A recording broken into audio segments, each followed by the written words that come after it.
સોની વચ્ચેની જે ડીલ રદ થઈ છે એને કારણે પણ છે, પરંતુ આના વચ્ચે અને આના પાછળના શું કારણો છે અને શા કારણથી ડીલ રદ થઈ છે, સમગ્ર વિગત આપણે જાણીએ સહયોગી નીરજ કંસારા પાસેથી।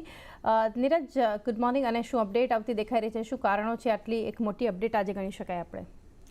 જી, જે ઝી અને સોની વચ્ચે છેલ્લા કેટલા વખતથી એક મર્જરની વાત હતી, આખરે હવે સોનીની બોર્ડ બેઠકમાં નક્કી કરવામાં આવ્યું છે કે ઝી એન્ટરટેઇનમેન્ટ અને સોની પિક્ચર્સ નેટવર્ક ઇન્ડિયાની જે ડીલ છે એ અહીંયાથી હવે રદ કરવામાં આવી છે।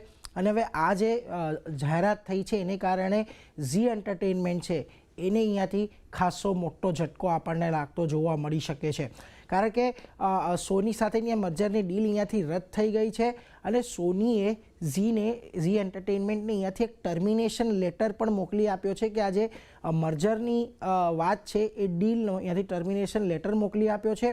કુલ $10 બિલિયન અહીંયાથી આપણને ડીલ થતી જોવા મળી હતી અને 21 જાન્યુઆરીએ ડીલ પૂર્ણ કરવાની છેલ્લી તારીખ હતી। 2021માં આ મર્જરની અહીંયાથી આપણને જાહેરાત થતી જોવા મળી હતી। એટલે ખાસ મહત્ત્વનું કે આટલા 3 વર્ષ છતાં પણ આ ડીલ પર કોઈ કન્ક્લુઝિવ આપણને પાર્ટ જોવા નથી આવ્યું। આની સાથે જ સોનીએ હવે વળતર માંગ્યું છે ઝી લિમિટેડ પાસેથી લગભગ $90 બિલિયન ટર્મિનેશન ફી અહીંયાથી માંગી છે। હવે $90 મિલિયન વાત કરીએ તો 750 કરોડ રૂપિયા જેટલું વળતર અહીંયાથી ઝીએ ચૂકવવાનું રહે છે અને ઝીલ પર કરારની શરતોને તોડવાનો આક્ષેપ અહીંયાથી સોની દ્વારા કરવામાં આવ્યો છે। એટલે આ પણ એક ખાસ મહત્ત્વનું અહીંયાથી રહેશે।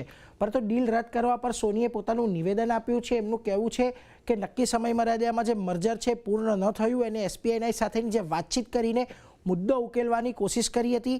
આંતરિક સમજૂતી માટે SPNIએ અંતિમ ડેડલાઇનને પણ અહીંયાથી આગળ વધારી, પરંતુ 1 મહિનો ચર્ચા દરમિયાન પણ સમજોતા પર એકમત નહીં થયા અને આ કારણથી એમણે અહીંયાથી ડીલ રદ કરવી પડી એવું સોનીનું કહેવું છે।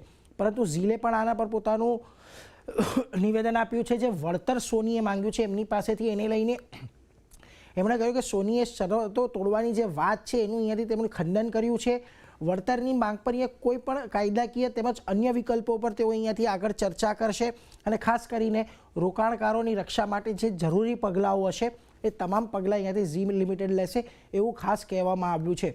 હવે ખાસ વાત કે આ ડીલ અહીંયાથી કેમ રદ થતી જોવા મળી તો જુઓ, નેતૃત્વને લઈને એક મામલો હતો, એ ગૂંચવાયેલો હતો। ઝી ઈચ્છતું હતું કે પુનીત ગોયન્કા જે મર્જ એન્ટિટી છે એના MD CEO રહે, પરંતુ સોનીને પસંદ ન હતું। પરંતુ બીજી તરફ ઝીના પ્રમોટરો વિરુદ્ધ જે સેબીનો આદેશ આવ્યો હતો એને કારણે પણ સોની અહીંયાથી થોડું નાખુશ જોવા મળ્યું હતું અને ત્યારબાદ જ આ ડીલ થોડી આપણને અભરાઈએ ચડતી જોવા મળી હતી। જોકે હવે આના પર ઘણા બધા રિપોર્ટ્સ પણ આવ્યા છે। સૌથી પહેલાં જોઈ લો, સિટીએ ઝી એન્ટરટેઇનમેન્ટ પર રિપોર્ટ આપ્યો છે, ડાઉનગ્રેડ કરીને અહીંયાથી તેમણે સેલનું રેટિંગ આપ્યું છે અને 340થી જે લક્ષ્ય છે એ ઘટાડીને તેમણે અહીંયાથી 180ના કરી દીધા છે। FY 24-26ના અર્નિંગ્સના જે અનુમાન અહીંયાથી આપણને જોવા મળ્યા હતા એ પણ અહીંયાથી લગભગ 23 થી 28% જેટલા ઘટાડી દીધા છે। તો બીજી તરફ UBSની વાત કરી લો, એમાં પણ ઝીએ ન્યુટ્રલ કોલ આપ્યો છે, 260ના લક્ષ્ય એમણે અહીંયાથી આપ્યા છે। ઝી માટે આ એક નેગેટિવ સમાચાર છે અને મર્જ થયેલી કંપની રિલાયન્સ અને ડિઝનીને અહીંયાથી સારી સ્પર્ધા આપી શકते એવું એમનું હાલ માનવું છે। અને ખાસ કરીને CLSએ જોઈ લો, ડાઉનગ્રેડ કર્યું છે, 300થી જે લક્ષ્ય છે ઘટાડીને 198ના કર્યા છે અને મર્જર રદ થવાથી વેલ્યુએશનમાં ઘટાડો આવશે એવું એમણે માન્યું છે। અને પ્રમોટરની જે નીચી માલિકી જે રહી છે, ઓનરશિપ છે, એને પર કારણે પર એક અહીંયાથી પડકાર રહેશે એવું એમનું માનવું છે। એટલે ઓવરઓલ એક ઝી એન્ટરટેઇનમેન્ટ માટે અહીંયાથી આપણને નેગેટિવ સમાચાર દેખાઈ રહ્યા છે। જી।